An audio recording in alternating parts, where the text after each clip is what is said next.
Welcome friend, आप सभी लोगों का स्वागत है। आज 5 अप्रैल है तो दैनिक जागरण के राष्ट्रीय संस्करण न्यूज़पेपर में आप लोग के लिए पीटी, मेंस और इंटरव्यू और कौन-कौन से न्यूज़ को कवर किया गया जो यूपीएससी और स्टेट पीसीएस एस्पिरेंट के लिए वो महत्वपूर्ण है। साथ ही साथ जितने भी गवर्नमेंट कॉम्पिटिटिव एग्जाम फिल करते हो वो सेंट्रल के हो या स्टेट गवर्नमेंट के, उससे रिलेटेड पीटी फैक्ट क्या है उस पर भी हम लोग चर्चा करेंगे। आगे बढ़ने से पहले आप लोग यूट्यूब चैनल को जरूर सब्सक्राइब कीजिए, शेयर कीजिए, सपोर्ट कीजिए और बेल आइकन को जरूर दबाइएगा ताकि सारे नोटिफिकेशन आप तक जल्द से जल्द पहुंचे। और कमेंट सेक्शन में महत्वपूर्ण सुझाव के साथ साथ आपको जो पीटी फैक्ट प्रश्न पूछे जाते हैं तो वो देने का प्रयास कीजिए ताकि और भी बेहतर आउटपुट निकाला जा सके। तो चलिए आगे बढ़ते हैं तो सबसे पहला सवाल और जवाब आपको ढूंढना है स्वयं के अस्तित्व के बारे में। स्वयं के अस्तित्व के बारे में क्या कोई कोई इस हद तक बढ़ सकता है कि ऐसी व्यवस्थाओं को कायम वर्तमान समय में कर सकता है जहां पर बौद्धिकता की हम बात करते हैं, समरसता की बात करते हैं, लोकतांत्रिक मूल्यों की बात करते हैं, या और भी जो सतत विकास के कॉन्सेप्ट के लिए जो जरूरी है, मानवीय अधिकार के लिए जरूरी कॉन्सेप्ट है, उसके उन आदर्शों को हम कायम करना चाहते हैं। और उस बीच इस प्रकार की घटना बंगाल हो, बिहार हो या देश का कोई कोना हो, अगर इस प्रकार की घटना हो रही है तो सवाल स्वयं पर बनता है, एक व्यक्ति विशेष के तौर पर, एक सामाजिक दायित्व के तौर पर, एक आपको भविष्य निर्माता के तौर पर आपसे सवाल बनता है। मैं यह किसी धर्म विशेष की चर्चा नहीं करूंगा, नहीं तो चीज़ें हो जाती हैं, लोग समझने को तैयार नहीं होते हैं कि हमारा फॉल्ट कहाँ हो रहा है। क्या हम राजनीतिक तुष्टीकरण के शिकार लगातार हो रहे हैं या व्यक्तिगत स्वार्थ इतना बढ़ गया है, धार्मिक उन्माद इतनी बढ़ गई है कि किसी एक वर्ग के द्वारा दूसरे वर्ग पर इस प्रकार का हमला कर देना, आम व्यापारियों का घर जला देना, आम व्यापारियों के गोदाम को जला देना, बंगाल में इस प्रकार के पत्थरबाजी करना, यह कहीं ना कहीं आपके अस्तित्व का सवाल उठाता है। इससे बेहतर आपकी मौत हो जाए और पूरा विश्व है ना एक निर्जर निर्जर है ना वीरान बन जाए। इससे तो बेहतर ये ना होगा, क्यों मार काट करो, या तो आर पार कर लो पूरी तरह, एक तरफ सिस्टम ही समाप्त हो जाए। नहीं तो ये छोटी छोटी चीजें क्या होती है पता है, इससे उन सभी मान्यताओं पर है ना प्रश्न चिन्ह लग जाता है जो हम लोग शुरू से बनाकर आ रहे हैं। एक लोकतंत्र की जो हम लोग कॉन्सेप्ट लेकर चलते हैं, जहां पर हम इस प्रकार की वातावरण को क्रिएट करेंगे जहां पर हम एक सहायक और सहभागी प्रवृत्ति के साथ हम सिस्टम को चलाने का प्रयास करेंगे और सभी का अंतिम उद्देश्य क्या होगा, व्यक्ति विशेष का उत्थान होगा। तो ये सारे कॉन्सेप्ट कहीं ना कहीं धरे रह जाते हैं और इसमें राजनीतिक तुष्टीकरण उस पर घी का काम करता है। अब राजनीतिक तुष्टीकरण मैं क्यों कह रहा हूं, क्या हमारे शासन प्रशासन के पास इतनी शक्ति नहीं है, शक्ति ही नहीं है कि इस प्रकार के किसी भी वर्ग के द्वारा शुरू किया गया, हिंदू पक्ष के द्वारा या मुस्लिम पक्ष के द्वारा, क्या आप उसे उसी वक्त तत्काल नहीं रोक सकते हैं? पूरी घटनाएं हो जा रही हैं तब आप कर रहे हैं प्रश्न चिन्ह, सीआरपीएफ का बेंच लगा रहे हैं या बयानबाजियां सरकारें कर रही हैं, एक दूसरे का आरोप प्रत्यारोप लगा रही है। तो आप फिर किस लिए हैं? छोड़ दीजिए सारे सिस्टम को, अपने हाथों पर इशारे पर चलेंगे। अगर सीआरपीएफ लगी हुई है, नजीर पेश करने वाले कॉन्सेप्ट को डेवलप कीजिए। मैं बार बार बोलता हूं, किसी को किसी समस्या को नासुर बनने दीजिएगा ना तो वो पूरे सिस्टम के लिए घातक हो जाता है। वो भ्रष्टाचार का मामला हो, इस प्रकार की हिंसा का मामला हो, सांप्रदायिक हिंसा का मामला हो या अफसर लेट लाल फीताशाही की अवधारणा हो, नासुर के बनने की स्थिति तक मत कायम होने दीजिए। नहीं तो क्या होगा, इस प्रकार की घटनाएं हर समय अंतराल के बाद होगा तो आने वाले समय में स्वयं के अस्तित्व पर सवाल उठ जाएगा, है ना। आप अभी लड़ सकते हैं, आप अभी लड़ सकते हैं, पृथ्वी एकमात्र एक ग्रह है जहां पर हम लोग वास कर सकते हैं। हम ऐसे हालात भारत या विश्व में कर रहे हैं जहां पर इस पृथ्वी पर रहने के लिए प्रश्न चिन्ह खड़ा होगा। तो सबसे पहले आपसे इंटरव्यू में ऐसे ही प्रश्न दागे जाएंगे इन सभी टॉपिक से।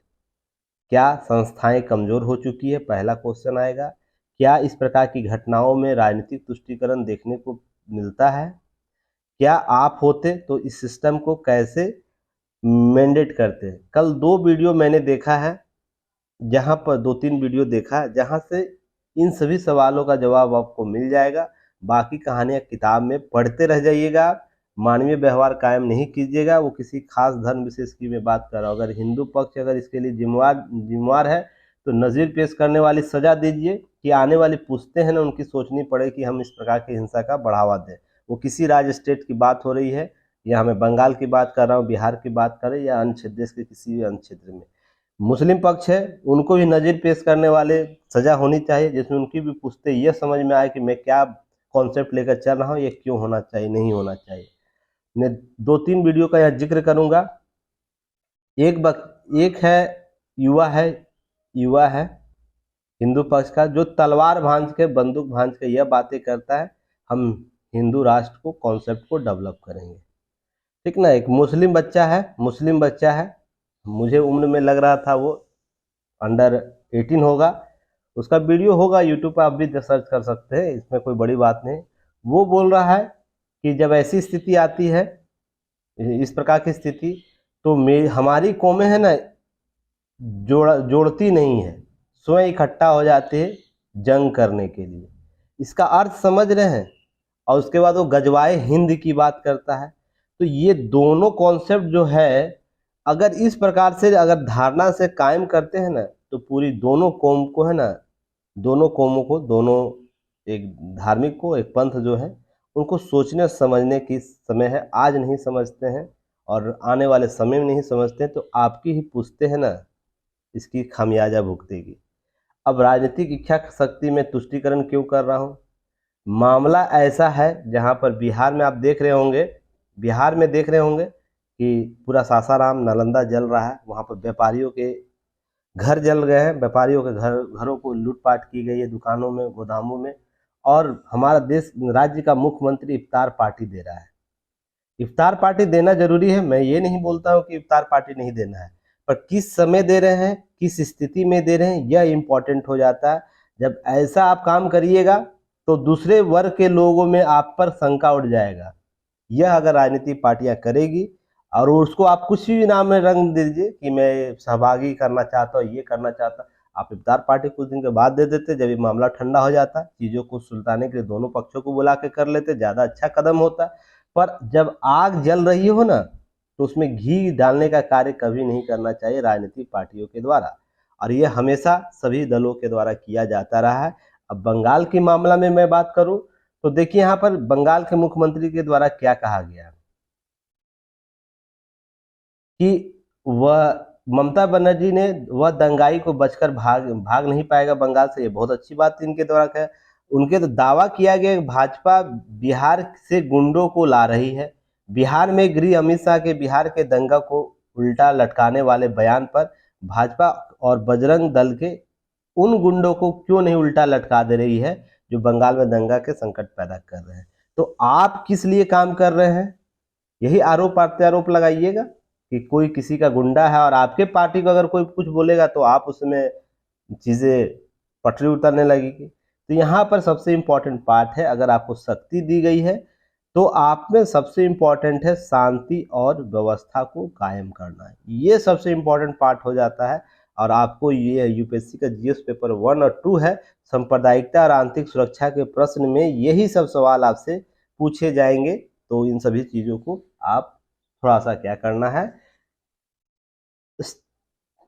आपको न्यूट्रल होकर चीज़ों को, कॉन्सेप्ट को, ना हिंदू समर्थक हो जाना है, ना मुस्लिम विरोधी हो जाना है, ना आपको मुस्लिम समर्थक हो जाना है, ना हिंदू विरोधी हो जाना है। इसको ध्यान रखना है। आपको यहाँ न्यूट्रल होकर कार्य करना है। और यहाँ पर कहाँ ड्रॉबैक है, कहाँ की पॉइंट है, उसमें मैं लगातार 2 दिन से न्यूज़ कवर कर रहा हूँ। आज भी आपको ये चीज़ें बता रहा हूँ। आने वाले समय में आपको यही सब प्रश्न पूछे जाएंगे। तो चलिए नेक्स्ट बात करते हैं।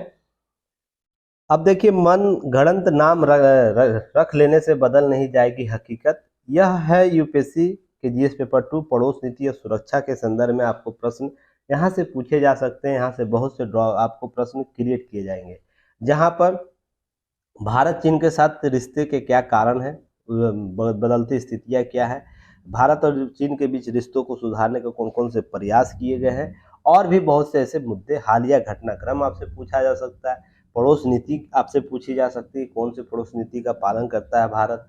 तो इसके संदर्भ में आपको 22 अगस्त 2022 के न्यूज में एनालिसिस किया जा चुका है। तो युक्ति है इसके प्लेलिस्ट में जाइएगा, यूट्यूब प्लेलिस्ट में आपको वहाँ वीडियो मिल जाएगा।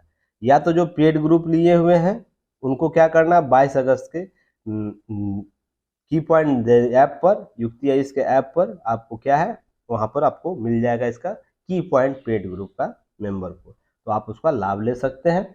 और हाँ, एक चीज़ और, जो नए आप लोग जुड़ रहे हैं वो पहले जान लीजिए कि आपको जो न्यूज़ एक बार करा दिया गया है ना, उससे रिलेटेड दूसरी बार न्यूज़ आता है तो वहाँ पर न्यूज़ नहीं दिया जाता है की पॉइंट। क्या किया जाता है, आपको यहाँ एनालिसिस किया जाता है, ये डेट बता दिया जाता है। हम मेरा प्रयास है, हमारी टीम का प्रयास है आपके न्यूनतम से न्यूनतम चीज़ें प्रोवाइड करके अधिकतम लाभ प्राप्त करना। अब इसी टॉपिक को दोबारा आज मैं रिपीट करूंगा, आज मटेरियल आपको दूंगा, तो आप क्या होगा, एक ही चीज़ मटेरियल जमा होता रहेगा। जितना कम मटेरियल होगा आप उतना उसको उपयोगी बना सकते हैं। मान लीजिए अभी 150 PDF आपको अपलोड हो चुका है।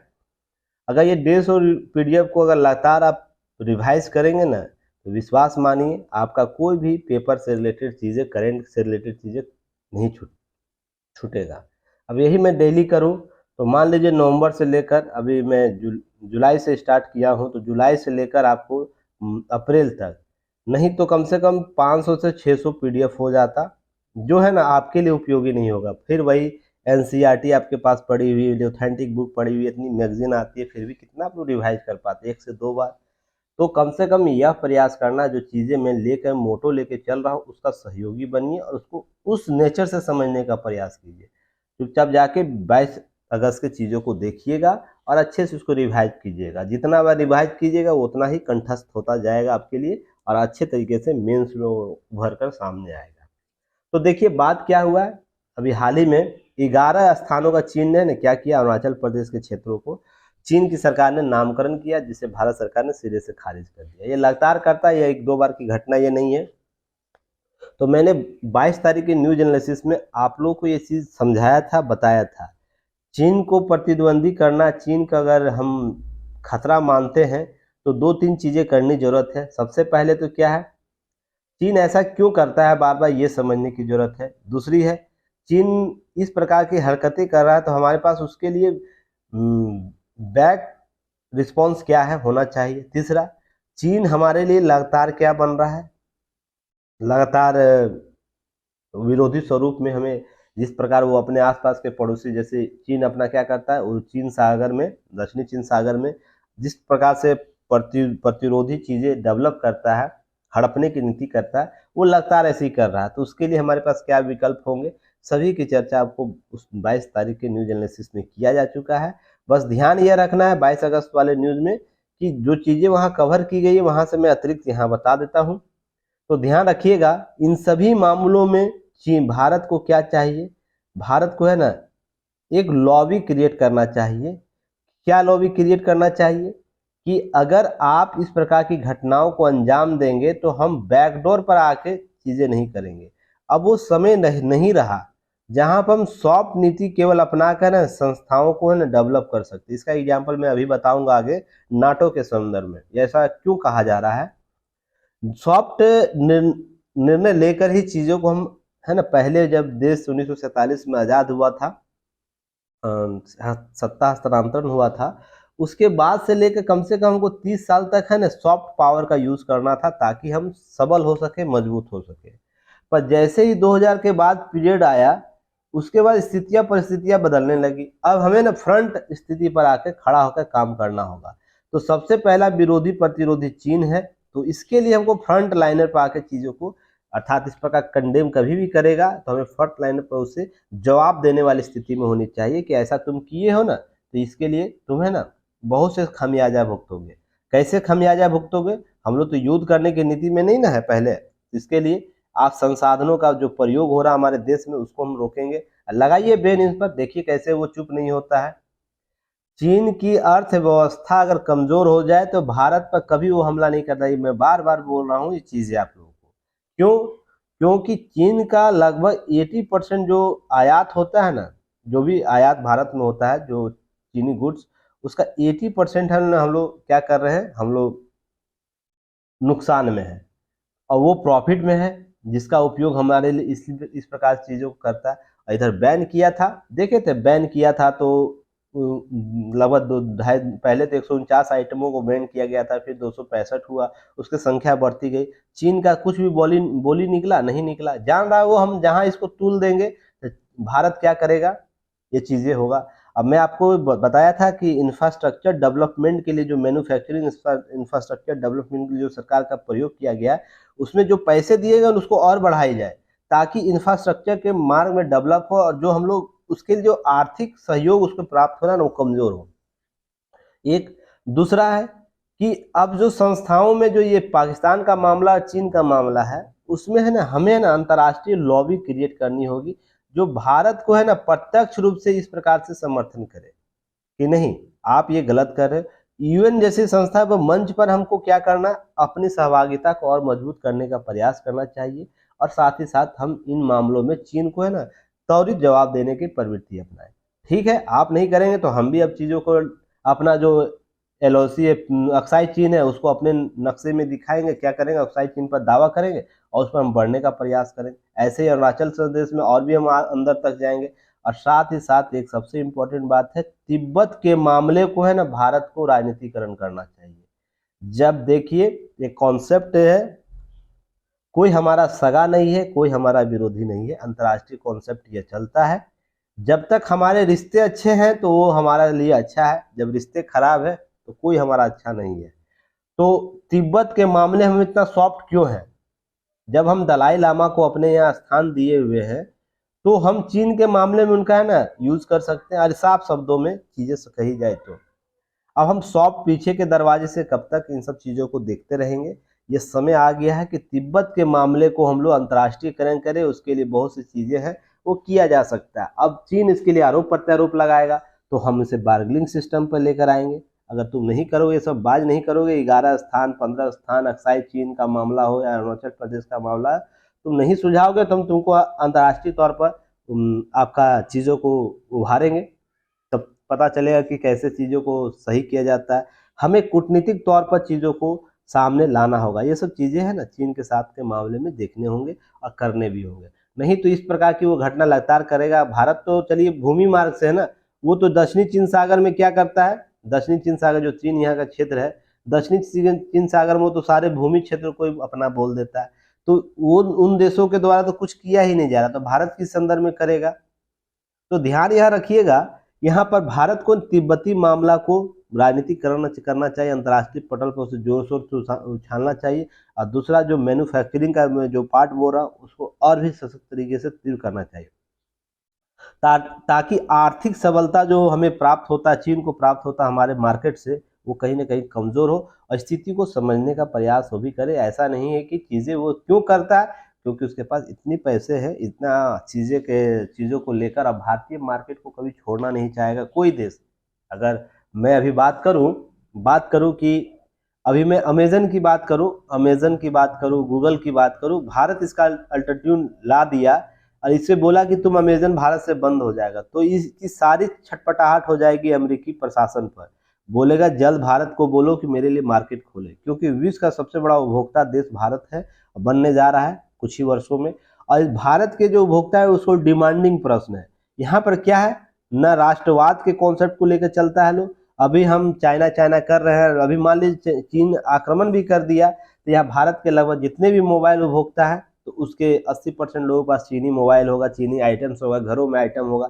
यहाँ राष्ट्रवाद का न कॉन्सेप्ट है। यहाँ पर ज़्यादा लोग बुद्धिमान बैठे हुए, अगर जैसे ही चीनी राष्ट्रवाद की बात की जाएगी, भारतीय राष्ट्रवाद की बात की जाएगी, तो वहाँ लोग ज्ञान देने लगेंगे कि नहीं राष्ट्रवाद नाम का कॉन्सेप्ट कोई नहीं है, ये वो बहुत सी चीज़ें हैं। तो भारतीय बाजार है ना, भारतीय बाजार बहुत डाइवर्सिटी वाला बाजार है, जहां पर इन कंपनियों का है ना क्या है, सेंध मारना बहुत आसान हो जाता है। तो ये चीजें समझिएगा। अब यहाँ पर पार्टियां भी वैसे ही काम करेगी, जैसे ही वर्तमान सरकार ये बोलेगी कि राष्ट्रवाद के लिए कॉन्सेप्ट है ये चीजें। अब जापान की मैं बात करूं, जापान की कंपनी, या तो चीन की ही बात करूं मैं, चीन का कोई भी नागरिक, जापान के नागरिक क्या नहीं करता, अपने राष्ट्रवादी प्रवृत्ति के खिलाफ जाकर कार्य करता है।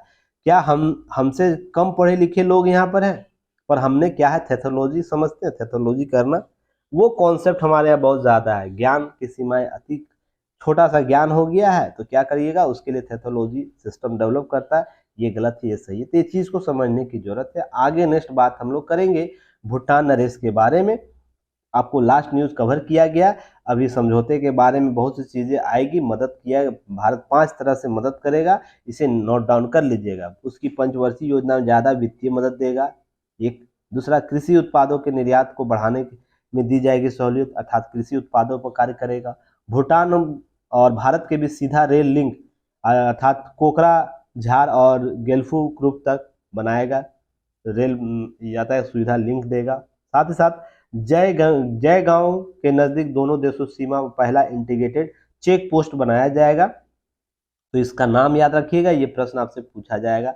भारत को ज़्यादा कर्ज की सुविधा देगा भारत। तो ये सब चीज़ें आपको 5 अभी तरह के मदद के पेशकश भारत के द्वारा की गई है। तो लास्ट न्यूज़ में सारे संबंध को स्पष्ट कर दिया गया था, इसी वीक का न्यूज़ होगा तो आप उसे देख सकते हैं, कवर कर सकते हैं, ठीक है। बाकी चीज़ें ये पाँच जो कॉन्सेप्ट है मदद का, उसे क्या करना, राइट डाउन कर लेना है। चलिए आगे बात करता हूं मैं सॉरी। अब आपको यहां से सीखना है केस स्टडी के तौर पर जीएस पेपर 4 उत्तरदायित्व और ईमानदारी। थोड़ा सा ईमानदारी में ई हट गया, मात्रा हट गया है, टाइपिंग एरर है, कोई बात नहीं, उसको सही कर लेना है। ईमानदारी के संदर्भ में समझिएगा यहाँ पर कि आप जितने बड़े पद पर जाते हैं ना, उतनी आपकी जवाबदेहिता बढ़ती जाती है। किसके किसके प्रति जवाबदेहिता कहाँ कहाँ बढ़ेगी, उत्तरदायित्व कहाँ कहाँ बढ़ेगा, शासन के प्रति, नैतिक जीवन के प्रति, सामाजिक जीवन के प्रति और आचरण के प्रति, है ना। इस न्यूज़ से आपको सीखने को मिलेगा और आपको यहाँ से केस स्टडी के तौर पर प्रश्न पूछे भी जा सकते हैं इंटरव्यू में। इस प्रकार के कभी भी घटना होगी या तो आपको हालिया प्रश्न घटनाक्रम में ये पूछा जा सकता है कि बताइए अदालत जब अमेरिका के जो राष्ट्रपति है वो जो मामले में उनके नाम आ रहा है उससे आप क्या सीख लेते हैं। तो उससे आपको यही सब सीख लेना है कि व्यक्ति विशेष कितना भी बड़ा पद पर क्यों ना हो, अगर वो कार्य और व्यवहार से बड़ा नहीं है ना तो पद इम्पोर्टेंट नहीं रह जाता है। अब बताइए इनका काला इतिहास ही जुड़ गया इनके साथ ना, क्या जुड़ गया कि 76 वर्षीय ट्रंप अमेरिका के पहले पूर्व राष्ट्रपति हैं जो आपराधिक मामलों में उनकी सुनवाई का सामना कर रहे हैं। अगर नैतिक तौर पर यह जो भी मामला है, क्या है, गलत है, सही है, वो अलग मैटर है, पर नैतिक रूप से आप अगर सही हैं, आचरण आपका सही है, व्यवहार आपका सही है, तो कभी भी आपसे प्रश्न चिन्ह खड़ा किया जा सकता है। सोच के देखिएगा, इसमें हमारे भारत के राष्ट्रपतियों का इसका उदाहरण लिया जा सकता है। हमारे पास जितने भी अभी तक राष्ट्रपति हुए उनके आचरण से संबंधित और नैतिक जीवन से संबंधित, उनकी निजी जीवन से संबंधित जो है आज तक कभी भी प्रश्न चिन्ह खड़ा नहीं हुआ है। आप ऐसा कोई एग्जाम्पल प्रस्तुत कीजिएगा तो समझ में आएगा कि नहीं। तो आपको भी क्या करना, आप प्रशासक बनिएगा तो आपसे ने भी यही आग्रह किया जाएगा, क्योंकि आप एक जिला के हेड होंगे। जब डीएम बनिएगा तो जिला के हेड होंगे, आईपीएस बनिए जिला मुख्यालय, आपको पूरा सिस्टम पुलिस प्रशासन का मुखिया रहिएगा। तो आप देखते होंगे इस पद पर बैठे व्यक्ति द्वारा भी अनैतिक कार्य किए जाते हैं, ऐसे बहुत से मामले देखने को मिलता है। तो आपको यहीं से ये टॉपिक कवर करना है, इन चीज़ों को समझने का प्रयास करना है, कैसे आपको पद प्रतिष्ठा के संदर्भ में आचरण करना है, ये सब टॉपिक आपको यहाँ से केस स्टडी के तौर पर देता है। उम्मीद करता हूँ चीज़ें समझ गए होंगे आप। चलिए नेक्स्ट बात करेंगे हम। चलिए नीचे आ जाइए एकदम, तब तक लाइक शेयर सब्सक्राइब करते रहिएगा चैनल को, और साथ ही में आप युक्ति आईएएस का ऐप भी डाउनलोड कर लीजिएगा चीज़ें समझने के लिए। एक बेहतर प्रयास करने की कोशिश हमारी टीम कर रही है, और भी लोग इन धीरे धीरे जुड़ेंगे तो उसके लिए हम लोग सेटअप तैयार कर रहे हैं। तो आपका सहयोग बहुत ज़रूरी है। जैसे ही हम लोग का 10,000 सब्सक्राइबर होगा यूट्यूब सब्सक्राइबर, हम लोग स्मार्ट क्लास में आ जाएंगे और भी बेहतर तरीके से न्यूज एनालिसिस कराया जाएगा। तो चलिए सबसे पहले हम लोग बात करेंगे आपदा। ये आपदा में प्रतिक्रिया एकीकृत होनी चाहिए, अलग थलग नहीं। यह बात छोटी लग रही होगी पर बहुत बड़ी बात हमारे देश के प्रधानमंत्री के द्वारा आपदा प्रतिरोधी बुनियादी ढांचे पर जो अंतर्राष्ट्रीय सम्मेलन जो हुआ उसमें की गई है कि विश्व है ना किसी भी मुद्दे पर दो ध्रुवीय या बहुध्रुवीय तौर पर देखने को मिलता है, पर आपदाओं में भी हमें क्या करना, आपदा में कुछ लोग हैं ना, कुछ देश ऐसे हैं जो इस प्रकार की घटनाओं का अंजाम देते हैं, पर अधिकतर क्या करते हैं, अधिकतर भी इस मामले में आपको जुड़े हुए मिलते हैं। जैसे तुर्की का एग्जाम्पल ले सकते हैं। तुर्की और भारत के रिश्ते उतना ठीक नहीं है जितना अन्य देशों के साथ है।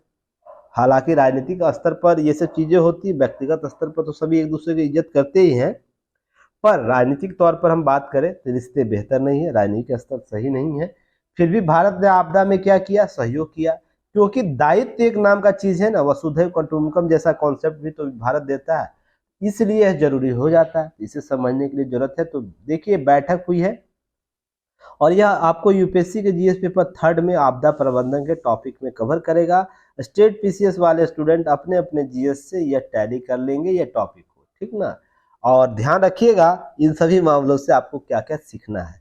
तो सबसे पहले देखिए कुछ बातें इनके द्वारा की गई है कि जो प्रधानमंत्री जो आपदा प्रभाव से निपटने के लिए एकीकृत रवैये का आवश्यकता के जोर दिया है, और आपदा प्रतिरोधी बुनियादी ढांचे अच्छा डिजास्टर रेजिलिएंट इंफ्रास्ट्रक्चर पर 5वें अंतर्राष्ट्रीय सम्मेलन कितना हो रहा है, 5वां हो रहा है, ये आपको याद रखना है। इसके साथ ही साथ अब ध्यान रखिएगा इसमें बहुत सी बातें इनके द्वारा की गई है, इस सबको आपको क्या करना है, ये लिखा हुआ है, अंडरलाइन किया हुआ, पेपर कटिंग भेजा जाता है, इसको एक बार पढ़ लीजिएगा। आपको बस व्यवहारिक चीजें बताई गई है प्रधानमंत्री के द्वारा। और इस सम्मेलन में ध्यान रखिएगा 40 देश अधिक है डिजास्टर रेजिलेंट इंफ्रास्ट्रक्चर का हिस्सा बने हैं, और यह सम्मेलन उन्नत विकासशील अर्थव्यवस्था, बड़े छोटे देशों, ग्लोबल नॉर्थ और ग्लोबल साउथ, और ये सब मैं पहले भी कॉन्सेप्ट बताया हूँ, ग्लोबल नॉर्थ क्या होता है, साउथ क्या होता है, तो ये सब कॉन्सेप्ट पहले भी बताया हूँ मैं आप लोगों को।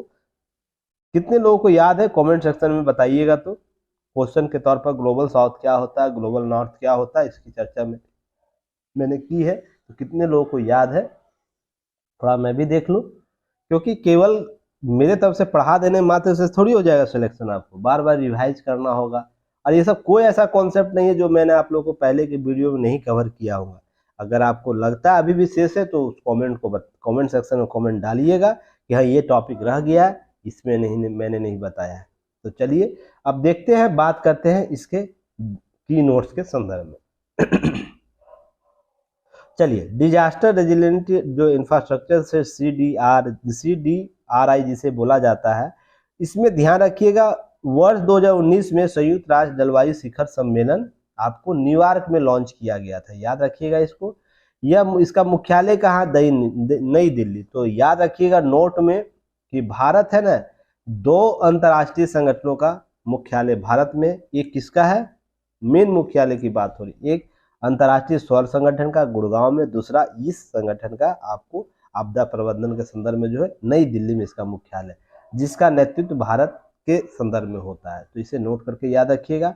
अब सदस्य देश है 31, यहाँ पर 40 दिया गया, ध्यान रखिएगा अभी 31 देशों की सूची इसके वेबसाइट पर है, CDRI के वेबसाइट पर।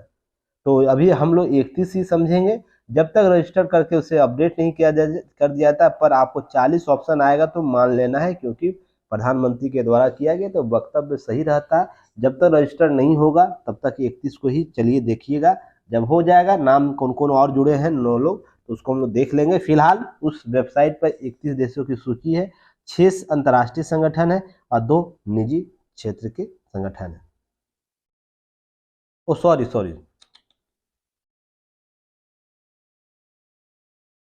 जी सही है चलिए नेक्स्ट हम बात करेंगे 6 अंतर्राष्ट्रीय संगठन कौन कौन है, इसे देख लेना है। तो अंतर्राष्ट्रीय संगठन में याद रखिएगा विश्व बैंक, संयुक्त राष्ट्र विकास कार्यक्रम, ये सब UNDP, और आपदा जोखिम न्यूनीकरण के लिए संयुक्त राष्ट्र कार्यालय, एशियाई विकास बैंक, यूरोपीय संघ और यूरोपीय निवेश बैंक। तो ध्यान रखिएगा आपको ये 6 आपको अंतर्राष्ट्रीय संगठन के बारे में चर्चा होना चाहिए, याद होना चाहिए। 2 निजी संगठन कौन है, आपदा प्रतिरोधी समाजों के निजी क्षेत्र संगठन, जलवायु लचीला निदेश का गठबंधन भी आपको इसमें शामिल है। मैं इसलिए रुक गया था कि कुछ चीजें मुझे लगा कि गलत लिखा गया, इसलिए जैसे ये वाला मुझे लगा कि गलत लिखा गया है, टाइपिंग मिस्टेक हो गया है, पर नहीं सही है, हो जाता है, मैं भी मानो कभी कभी मिस अंडरस्टैंडिंग हो जाता है, इसको क्षमा कीजिएगा आप लोग भी। चलिए यहाँ तक समझ गए। उसके बाद याद रखिएगा एक सबसे इम्पोर्टेंट, जो ये संस्था है ना CDRI जो संस्था है, सतत विकास लक्ष्यों को याद रखिएगा। और सतत विकास जो लक्ष्य SDG जो गोल है ना, उसे आप लोगों को याद कर लेनी है। 17 जो लक्ष्य है, मैं पहले भी चर्चा किया हूँ, इस पर ध्यान रखिएगा। इस लक्ष्य को आप लोग को याद कर लेना है। क्यों? क्योंकि यही लक्ष्य वर्तमान में सभी देश संगठनों का है। जितने देश है, जितने संगठन है, सारे के सभी लोगों का यार, UPSC हो, स्टेट PCS हो, इससे प्रश्न लगातार पूछे जाते रहे। इस लक्ष्य को देख लीजिएगा, अच्छे से कवर कर लीजिएगा। अब जोखिम न्यूनीकरण के लिए सेंधाई जो फ्रेमवर्क के अनुसार मौजूदा भविष्य बुनियादी ढांचे, आपदा, जलवायु, लचीलापन सुनिश्चित करने के लिए सिस्टम में अपग्रेड करने के सदस्य देशों की सहायता प्रदान कर रहा है। अर्थात SDG लक्ष्य जो है उसको प्राप्त करने के लिए यह संस्था कार्य करेगा, क्योंकि आपदा प्रबंधन भी SDG के तहत शामिल एक लक्ष्य है। तो चलिए नेक्स्ट हम लोग बात करेंगे। और याद रखिएगा, अंतर्राष्ट्रीय सौर संगठन के बाद भारत सरकार की यह दूसरी बड़ी वैश्विक पहल है, जिसकी पहल भारत के द्वारा की गई है। तो इसे भी आप लोग ध्यान में रखना है, इसको कवर करना है। तो चलिए 2-3 क्वेश्चन का बताइएगा। पहला क्वेश्चन बताइए, अंतर्राष्ट्रीय सौर संगठन की स्थापना कब हुई है? दूसरा, इसमें वर्तमान सदस्य कितने हैं? इसमें फंड कितना का रिलीज किया गया है? फंड रिलीज जो क्रिएट किया गया वो कितना का है, तो ये भी आपको बताना है। तो चलिए नेक्स्ट हम बात करेंगे। नीचे आ जाइए। केस स्टडी आपको यहां से सीखने की जरूरत है।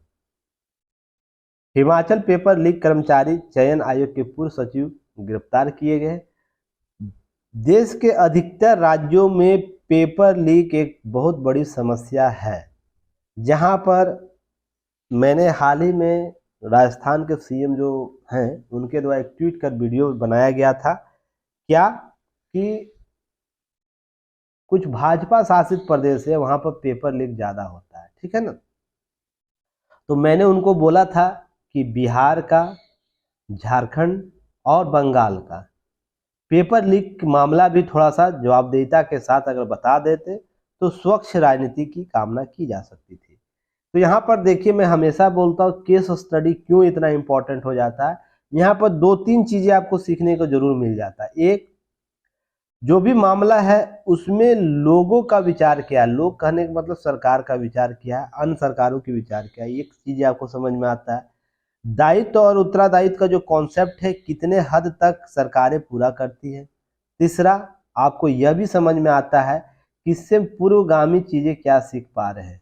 ये 3 कॉन्सेप्ट आपको यहाँ से प्राप्त होता है इस प्रकार के केस स्टडी जब भी मामला आता है। तो ध्यान रखिएगा, अब जितने भी हिमाचल प्रदेश की सरकार जो वर्तमान में की है पूर्व सचिव की गिरफ्तारी, तो एक नज़ीर पेश करने वाला कॉन्सेप्ट लेकर आएगा। क्यों? क्योंकि देखिए, ध्यान रखिएगा, रोजगार देना, ठीक ना, रोजगार देना, रोजगार पाना, देखिए नागरिक का है ना मौलिक कर्तव्य के तौर पर जाना जाना चाहिए। क्यों? कि जब आप लोक कल्याणकारी राज्य की अवधारणा की बात करते हैं ना, तो ये राज्यों का दायित्व है, राज्य सरकारों का दायित्व है, केंद्र सरकार का दायित्व है। ये कोई भीख नहीं मांगते हैं, ठीक ना। आप रोजगार लेते हैं, सेवा देते हैं, अर्थात कहने का मतलब आप रोजगार निकालते हैं, वैकेंसी निकालते हैं, उसकी स्टूडेंट पेपर लीक पेड करते हैं ना फॉर्म भरने के लिए। तो जहां भी पैसे अर्थ का वैल्यू आ जाए, तो उसका मतलब आप एक सर्विस प्रोवाइडर है या सर्विस ले रहा है, तो आपको दायित्व सभी संदर्भों में निभानी चाहिए। अर्थात यह जो पेड कर रहा है, आप उसके लिए 10 रुपया ले रहे हैं या 10,000 रुपये ले रहे हैं, ये कोई मायने नहीं रखता है। जब कोर्ट में जब जाएगा मामला, तो इसको है ना इसी संदर्भ में समझने की जरूरत होती है। तो यह दायित्व हो जाता है सरकारों का कि आप स्वच्छ वातावरण में पेपर कराइए, और जो अभ्यर्थी जो है उसके लिए एक समान है ना वातावरण क्रिएट कीजिए प्रतियोगिता के लिए। यह आपका दायित्व आ जाता है, सरकार की दायित्व आ जाती है, और ये सरकार की जो एजेंसियां इसके लिए कार्य कर रही है उसके लिए भी यह दायित्व क्रिएट हो जाता है। तो अगर किसी के साथ इस प्रकार से धोखाधड़ी हो रही है ना, तो सबसे पहले ये समझने की जरूरत है कि इस केस स्टडी के संदर्भ में कि सरकार का दायित्व केवल यह मात्र नहीं हो जाने से है कि आपने वैकेंसी पूरी करवा ली, आपने क्या स्वच्छ मानक तय किए हैं उससे प्राप्त किए, यह सबसे इम्पोर्टेंट है। यह मामला आपको उसी संदर्भ में देखने को मिलेगा। जब भी मैं बोलता हूं कि इस प्रकार के मामले जब भी होते, घटनाएं होता, नज़ीर पेश करने वाले उदाहरण प्रस्तुत करने होंगे, क्योंकि वर्तमान जो दौर गुजर रहा है ना, आपको 2014 के बाद और उससे पहले 2004 से मैं लूँ मामले, तो यहाँ पर इस प्रकार से आने वाले 2047 तक हमें इस प्रकार मामले क्रिएट करने होंगे जहाँ पर कानून के शासन के संदर्भ में लोगों की वफादारी होनी चाहिए। तो यहाँ पर ये चीज़ आप ध्यान रखिएगा। अब बिहार का मामला हो, बिहार में कितने पेपर लीक होते इसकी कोई गिनती नहीं है।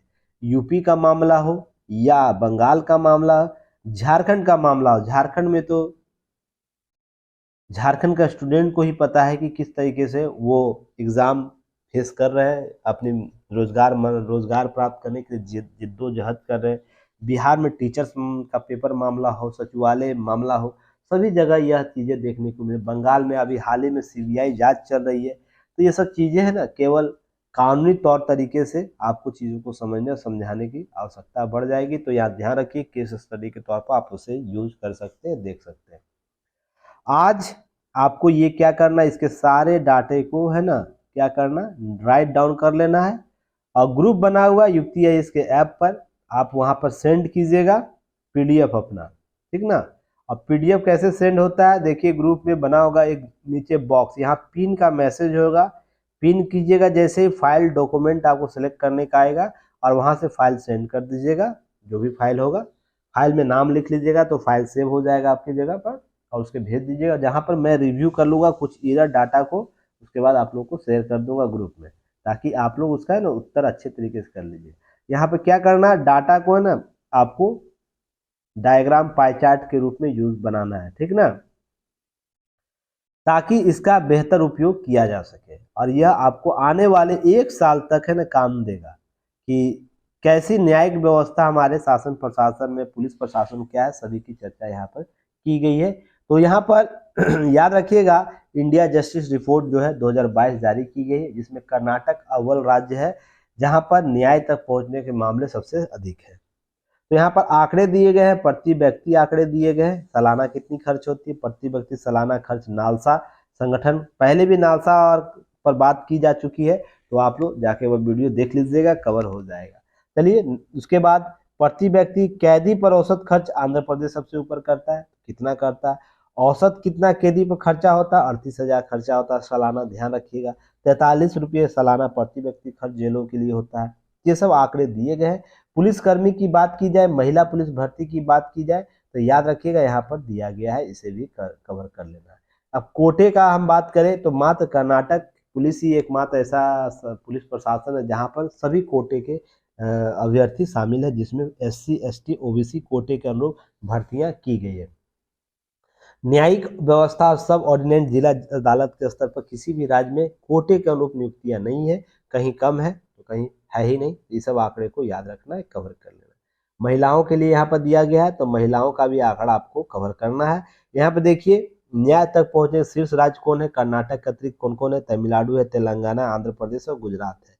बिहार, झारखंड, यूपी का तो नाम छोड़ ही दीजिए, और भी स्टेट है, हिमाचल प्रदेश, दिल्ली, ये सब की तो चीज़ें छोड़ ही दीजिए। बस हवाई लोग करते हैं कि हम न्याय का शासन स्थापित कर रहे हैं, पुलिस प्रशासन बेहतर कर रहे हैं, बहुत सी चीज़ें। अब याद रखिएगा, जहाँ पर 1 करोड़ की कम जनसंख्या, वहाँ की बात कर ले हम लोग, उसमें आपको चीज़ें यहाँ पर दी गई है। जैसे आपको यहाँ पर कौन कौन है कि अरुणाचल प्रदेश, सिक्किम, त्रिपुरा, आपको यहाँ पर 3 जो स्टेट है, आपको इसको भी याद रखना, यहाँ पर दिया गया है। तो इसे अच्छे से राइट डाउन कर लेना है। आज यही आप लोग का मेंस का काम भी रहेगा। आंसर राइटिंग आज नहीं दिया जाएगा ताकि समय अतिरिक्त बचाया जा सके और आपको कवर किया जाएगा। चलिए नेक्स्ट बात करते हैं। देखिए, छत्तीसगढ़ के कटघोरा में 500 हेक्टेयर क्षेत्र में लिथियम की पुष्टि हुई है। यह छत्तीसगढ़ PCS स्टूडेंट के लिए बहुत ही महत्वपूर्ण हो जाता है। और आपको ध्यान रखना, खनिज UPSC के GS पेपर, जो ज्योग्राफी का पेपर है, उसमें खनिज संसाधन और ऊर्जा क्षेत्र जो है उसमें आपको कवर करेगा UPSC के GS पेपर 3rd में। तो इसे क्या करना है, चीज़ों को कवर करना, अच्छे तरीके से कवर करना है।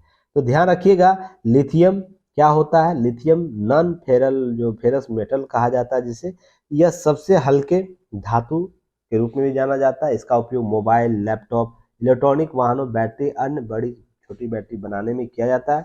लिथियम को बेस्ट कंडक्टर ऑफ इलेक्ट्रिसिटी भी कहा जाता है। तो आपसे यहाँ से पीटी फैक्ट पूछा जाएगा और यही सब पीटी फैक्ट पूछा जाता है और आप लोग मिस गाइड होते रहते हैं कि प्रश्न कहाँ से पूछा जाता है।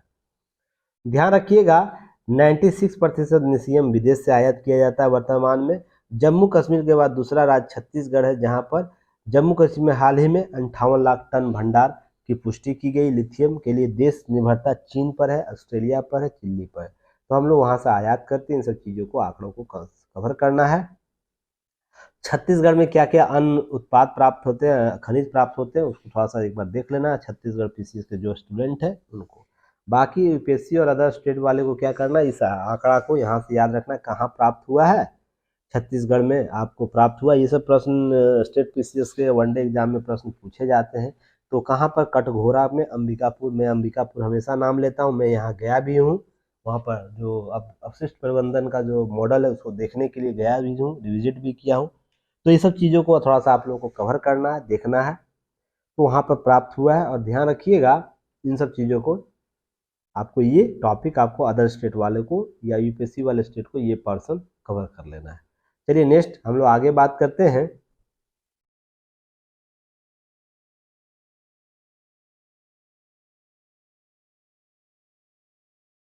देखिए यहाँ पर एक सेकंड में अंडरलाइन करना भूल गया, कोई बात नहीं। चलिए 26/11 जो हुआ था आतंकियों के न्याय के कटघरे में लाना जरूरी, इजराइल नेसेट सांसद के द्वारा स्पीकर आमिर ओहाना ने कहा है। ध्यान रखिए मुंबई हमला 26/11 हुआ है, उसको है ना हमलावारों आतंकवादियों को न्याय के कटघरे में लाया जाना चाहिए। 26/11 के आतंकी हमले पीड़ित जितने उनको श्रद्धांजलि दी गई। अर्थात इनके द्वारा यह कहा जा रहा है, लगातार ये बातें हो रही है, आतंकवाद के संदर्भ में सभी देशों की स्पष्ट नीति होनी चाहिए। इस पर कोई किंतु परंतु वाला कॉन्सेप्ट नहीं होना चाहिए। अब ध्यान रखिए इन सब चीज़ों को कवर करना है। हाँ एक चीज़ और मैं यहाँ कहना भूल गया, मिस अभी याद आ गया। देखिए एक चीज़ को कवर कर लीजिएगा, कभी माइंड स्लिप हो जाता है। इस संगठन में भारत के साथ साथ कौन कौन से पड़ोसी देश है, तो आपको नेपाल है, सिक्किम है, ध्यान रखिएगा, बांग्लादेश है, मालदीव है, म्यांमार है। पाकिस्तान और चीन इस संगठन का सदस्य नहीं है। तो आपसे अगर प्रश्न पीटी फैक्ट में पूछेगा इसे याद रखिएगा पड़ोसियों के संदर्भ में। अफगानिस्तान भी इसका है, तुर्की भी इसका सदस्य है, ध्यान रखिएगा तुर्की देश भी इस संगठन का सदस्य है। तो ध्यान रखिएगा कौन देश नहीं है, तो पाकिस्तान हमारे प्यारा पड़ोसी जो है और एक प्यारा चीन है, दोनों जो अपने कृत्यों से जाना जाता है। अब इसलिए ये नहीं हो सकता क्योंकि भारत ने क्यों इसका शुरुआत कर दिया भाई, हमने क्यों नहीं किया, हमारे से क्यों नहीं जुड़ा। अब आपदा जैसे चीज़ों में भी चीज़ें समझ सकते हैं क्यों नहीं जुड़ा, बहुत से हित उसके हो सकते हैं, मैं मानता हूँ, पर ये दोनों देश अभी इस संगठन में नहीं है। याद आ गया यहाँ से, इसलिए मैं इसे कवर कर दिया। चलिए नेक्स्ट बात करते हैं। देखिए कोयले पर निर्भरता घटाने की पहल की जाए। देखिए इस पर बात की जा रही है, लगातार कोयले के तापीय विद्युत में प्रयोग करने की बात की जा रही है, कम हो, हमने लक्ष्य निर्धारित किया 70 तक। तो ये सब है ना चीज़ें आपको याद रखनी चाहिए, उसके लिए हमको रणनीतिक तौर पर चीज़ों को कवर करना है। तो यहाँ पर लेख में ये बातें की गई है, हम लोग एथेनॉल की बात किए हैं कि 10% एथेनॉल मिलाना है, तो इसके लिए क्या रोड मैप हो सकता है, क्या कमियां है, इसकी चर्चा यह लेख करता है।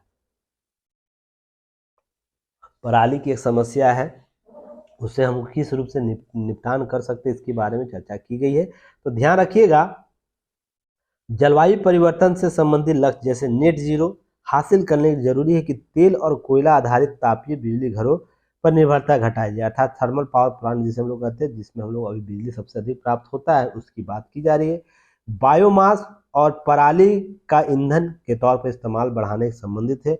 यह पहल दो तरफा असर करेगी। एक तो क्या करेगा, खेतों से पराली कृषि अवशेष को गांव देहात से लेकर शहरों तक खुले बायोमास वाले अनुपयोगी लकड़ी और सूखे पत्ते आदि जलाने गतिविधियों को अंकुश लगेगा, और साथ ही साथ दूसरी ओर क्या करेगा, वायु की प्रदूषण बिगड़ती तो उस स्थिति को सुधार करेगा। अब भाई ये तो बोल दिया गया, ये किया जा सकता है, ऐसी होना भी चाहिए, पर इसको लोग करेंगे कैसे, ये बहुत बड़ा प्रश्न है। इस लक्ष्य को कैसे प्राप्त करेंगे, नेट जीरो का कॉन्सेप्ट हम लोग कैसे डेवलप करेंगे, इसके लिए यह प्रश्न चिन्ह खड़ा होता है, जिससे यह कहीं ना कहीं चीज़ों को सही करता है, बताता है। याद रखिएगा हाल ही में वायु गुणवत्ता प्रबंधन आयोग के द्वारा एक रिपोर्ट दिया गया, जिसमें यह बोला ऐसे बिजली घरों को इस साल 30 दिसंबर तक सह प्रज्वलन अर्थात को फायरिंग या कोबोनी का आरंभिक लक्ष्य हासिल करना, अर्थात जो हम लोग क्या करते हैं, संयंत्र जो है उसमें क्या करना, बायोमास 5% बायोमास और पराली के ईंधन के रूप में इस्तेमाल करना है, जो आगे 10% तक लक्ष्य निर्धारित किया गया। ध्यान रखिएगा, वर्तमान 5% इस वर्ष तक प्राप्त कर लेना है। तो यहाँ ध्यान रखिएगा, इसकी शुरुआत 5% से करते हुए इसी साल दिसंबर बायोमास तक पराली मात्रा 10% बढ़ानी होगी, ये लक्ष्य निर्धारित किया गया है। तो याद रखिएगा, जो भी बिजली घर है उसमें ईंधन निर्माण करने के लिए 90% कोयला और 10% बायोमास या पराली जलानी होगी। तो यह लक्ष्य कैसे प्राप्त होगा, इसे भी याद रखना है। तो यहाँ पर दिल्ली एनसीआर का एक डाटा दिया गया है, उसे याद रखिएगा। क्या है, Delhi NCR 300 kilometre 11 thermal power plant है, जहाँ ईंधन के तौर पर कोयला ही इस्तेमाल किया जाता है। तो सोच के देखिए दिल्ली का जो क्षेत्र है वो कितना पोल्यूटेड रहता होगा और क्यों रहता होगा, ये भी समझिएगा आप लोग। Centre for science and environment जो है उसके अनुसार वायु गुणवत्ता प्रबंधन जो आयोग के निर्देशों के बावजूद बिजली संयंत्र अच्छी तरह से क्या कर रही है, यह काम देखिएगा गुणवत्ता वाली पराली की आपूर्ति में कमी से जूझ रही है। साथ ही में याद रखिएगा 2500 टन प्रति आपको जरूरत है, उपलब्धता की जरूरत है, जबकि इसकी मांग दुगनी है। उपलब्धता कितनी हो रही है, 2500 टन प्रति आपको पराली की उपयोगिता हो रही है, पर दुगनी आवश्यकता है, पर आधा हम लोग प्राप्त कर पा रहे हैं दिल्ली एनसीआर क्षेत्र में। इसके लिए क्या होता है कि जो तापीय बिजली घर है यह लक्ष्य पूरा करने में असमर्थ हो जाता है। तो ऐसी स्थिति में क्या होगा, स्व प्रज्वलन के आरंभिक लक्ष्य जो है, जहां पर हमें 5% प्राप्त करना है और जिसके बाद हमको 10% तक जाना है, तो कैसे प्राप्त करेगा, ये सबसे बड़ा प्रश्न हो जाता है। बस लक्ष्य को निर्धारित कर लेने से ही समस्या समाधान हो जाता है, तो बहुत सी चीज़ें सही हो जाती है। आप भी यूपीएससी का लक्ष्य बनाए होंगे, हमको यूपीएससी क्लियर करना, पीसीएस क्लियर करना है, तो उसके लिए लक्ष्य निर्धारित कर लेने से रिजल्ट थोड़ी हो जाएगा। उसके लिए आप उन आधारों को क्रिएट करना होगा जहां तक हम यूपीएससी या स्टेट पीसीएस के दरवाजे को खोल सके, उसके अंदर प्रवेश कर सके। तो यहाँ पर यही भाई चीज़ें समझने की जरूरत है। तो उसके लिए मेहनत करना, उसके लिए रिसर्च करना, उसके लिए हमको इंफ्रास्ट्रक्चर डेवलप करना होगा। वैसे ही आपको यूपीएससी के और पीसीएस के एग्जाम के लिए भी करना होगा, लगातार लिखना होगा, लगातार मेहनत करना होगा, लगातार चीज़ों को समझना होगा, हर जगह पार्टिसिपेट करना होगा। इन सब चीज़ों को ध्यान में रखिएगा। उसके बाद देखिए यहाँ पर 25 साल भारत समेत दुनिया के कई देश जो 25 साल पहले तुलना में आज हजारों टन ज़्यादा कोयला धरती से बाहर निकाल रहे हैं। लक्ष्य ये भी हकीकत है। तो यहाँ ध्यान रखिएगा, जलवायु परिवर्तन से संबंधित जो लक्ष्य है, स्वच्छ ऊर्जा का जो लक्ष्य है वो भी कहीं ना कहीं प्रश्नगत उस पर हो जाता है। साथ ही साथ याद रखिए 2050 तक विश्व दुनिया जो है ऊर्जा मांग के 3 गुना ज़्यादा बढ़ जाएगी। उसे ऐसे कैसे पूर्ति करेगा तो इसे भी आप लोग को सोचने समझने की जरूरत है कि भारत चीन जैसे विकासशील देशों में यह मांग इतनी तेजी से बढ़ेगी तो हम उसे कैसे पूर्ति करेंगे, ऊर्जा संसाधन कैसे पूर्ति की जाएगी। इसके लिए 2-3 चीजें आपको ध्यान में रखनी है। क्या रखनी है कि भले ही हमारे देश दुनिया का चौथा सबसे बड़ा कोयला भंडार है, लेकिन जरूरत की भरपाई हमें विदेश से कोयला मंगाना होता है। इसके पीछे का यही तर्क है कि जो हमारे यहाँ कोयला प्राप्त होता है ना, वो कहीं ना कहीं निम्न कोटि का होता है और उधर तापीय अधिक धुआं और बहुत पॉल्यूशन क्रिएट करता है। इसलिए आयात अच्छे उच्च क्वालिटी के कोयले का आयात किया जाता है और चीन के बाद कोयला आयात करने में भारत का दूसरा स्थान है। समझिएगा, ये सब चीज़ें आपको बैकग्राउंड में याद रखना, प्रश्न यहाँ से पूछे हुए हैं, तो इन सब चीज़ों को कवर करना है। अब कार्बन उत्सर्जन में कटौती के साथ साथ बिजली बढ़ती मांग आखिर कैसे साधा जाए, ये सबसे बड़ा प्रश्न होगा। जो परमाणु ऊर्जा एक अच्छा विकल्प हो सकता है। भारत अभी तक 2 से 3% ऊर्जा परमाणु बिजली घरों से पैदा करता है, तो ये कैसे पूर्ति करेगा। और विषम जो स्थिति होती है जहाँ पर आपदा प्रबंधन के संदर्भ में बातें की जाती है, किसी भूकंपीय जोन में अगर कोई परमाणु है वो नष्ट हो जाता है, किसी प्रकार के भविष्यगत हम आशंकाओं के संदर्भ में देखें तो बिजली घर जो है, परमाणु बिजली घर, वो भी सवालिया निशान में रहता है, वो सुरक्षित नहीं है। तो इसके जो प्रभाव है वो भी कहीं ना कहीं हमें बहुत सी चीज़ों को प्रश्न करता है, तो ध्यान रखिएगा। अब यूरेनियम आधारित एक संयंत्र लगाने के 2 से 3 अरब डॉलर खर्च होते हैं। इसके मुख्य ईंधन में यूरेनियम के आयात ऑस्ट्रेलिया और विकसित देशों पर निर्भर एक अन्य देशों जैसे और भी कजाकिस्तान, उज्बेकिस्तान, इन सब क्षेत्रों से यूरेनियम की खपत की जाती, पूर्ति की जाती है आयात करके। तो भारत इसका एक अच्छा विकल्प थोरियम आधारित परमाणु ऊर्जा जो हमारे केरल से लेकर आपको आंध्र प्रदेश के तटों पर प्राप्त होता है, जो बालू है उसके लिए चल रहा है, प्रायोगिक प्रयोग चल रहा है। इस पर जल्दी सफलता प्राप्त कर लेंगे और हम थोरियम आधारित ऊर्जा का जो है ना बेहतर विकल्प तलाश कर सकेंगे। हालांकि इस पर प्रायोगिक सफलता प्राप्त हुई है, पर औद्योगिक तौर पर थोरियम का उत्पादन अभी नहीं के बराबर है, तो ध्यान रखिएगा। इसके लिए भी एक विकल्प तलाशा जा सकता है, एक हम लोग इसको कर सकते हैं कवर। अब मीथेन गैस ग्लोबल वार्मिंग को बढ़ा रहा है, इसके भी बहुत से प्रश्न खड़ा करते हैं, तो कैसे हम ऊर्जा को स्वच्छ करें, तो इन सब चीज़ों को मुद्दों को मैं पहले भी चर्चा किया हूँ, तो ध्यान रखिएगा।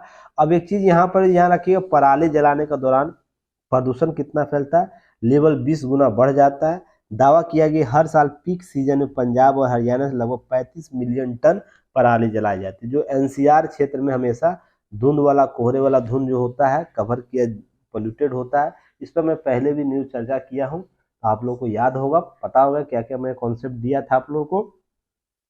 तो एक रिपोर्ट याद रखिएगा इसको, 1 टन पराली जलाने पर करीब 3 किलोग्राम पार्टिकल मैटर, आपको जो पीएम मैटर्स होता है 2.50 टू 1.010 PM10 होता है, ये सब जो पार्टिकल मैटर होता है वो प्रोड्यूस होता है। याद रखिए 60 किलोग्राम आपको कार्बन मोनोऑक्साइड गैस उत्सर्जित होता है, 1460 किलोग्राम कार्बन डाइऑक्साइड उत्सर्जित होता है, और 199 किलोग्राम राख और 2 किलोग्राम सल्फर डाइऑक्साइड हवा में जाता है। यह कितना, 1 टन पराली के जलाने से। तो डिवाइड कर लीजिए कितना खतरनाक होता है पराली जलाना। और उसके बाद ऐसे इंसानी सेहत के लिए बेहद खतरनाक होता है। इस आंकड़े को अच्छे से लिख लीजिएगा, काम देगा आगे पराली वाला जब भी कॉन्सेप्ट आएगा, पराली की चर्चा होगी, वहाँ पर ये कॉन्सेप्ट आपको काम देगा।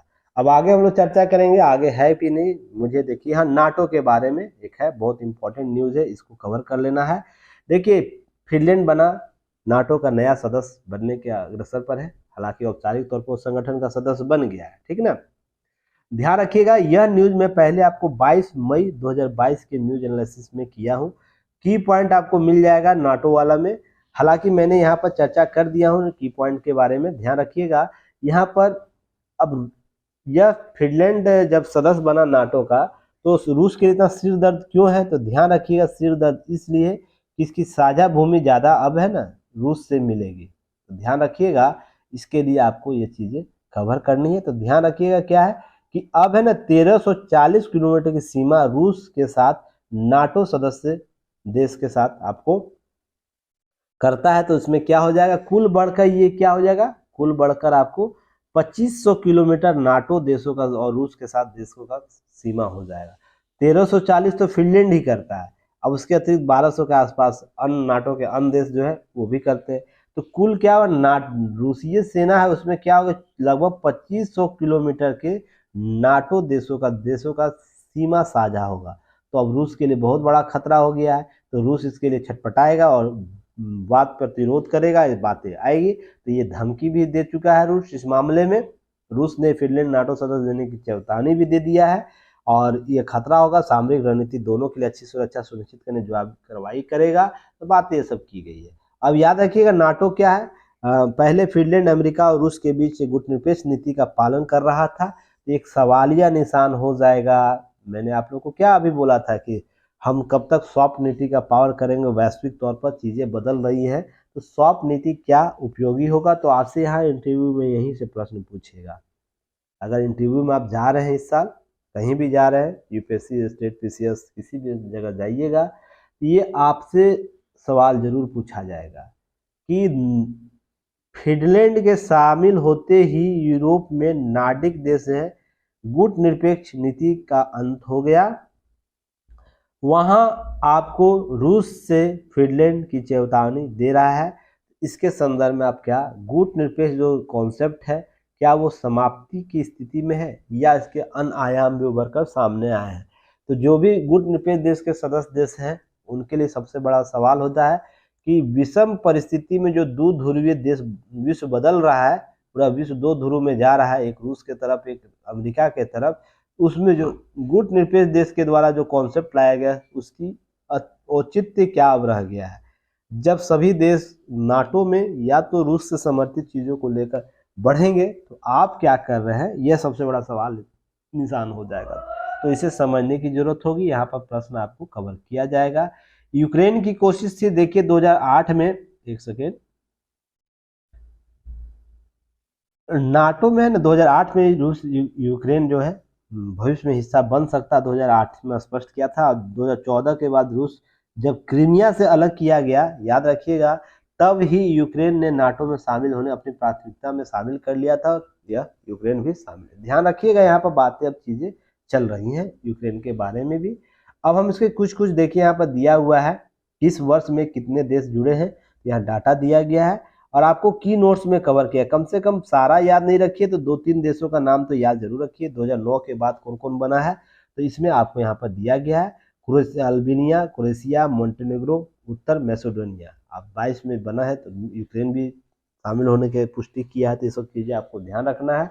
यहाँ पर देखिए 2052 में कौन कौन, ग्रीस चुनाव, ग्रीस है 49 में कौन कौन से, इसमें आपको याद रखना है इसमें कौन कौन देश शामिल थे, तो यहाँ पर कवर किया गया। अब की नोट्स की बात की जाए जो 22 मई को कवर किया गया, देखिए 4 अप्रैल 1949 का घटना आपको बताया गया। नाटो क्या है, संगठन क्या है, मुख्यालय कहाँ, ब्रसेल्स, सभी बातें की गई है। सदस्य देश कौन कौन से हैं, नोट याद रखिएगा।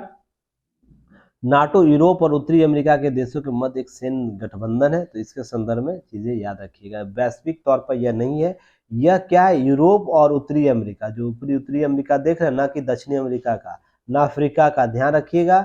यह इस क्षेत्र का आपको सैन्य संगठन है, जो प्रमुखतः रूस से जो मिला हुआ क्षेत्र है उसके लिए आपको ध्यान रखिएगा, इससे प्रतिस्थापित करने के लिए। हालांकि नाटो का गठन इसी संदर्भ में शुरुआती दौर में हुआ था, ध्यान रखिएगा इन सब चीजों को।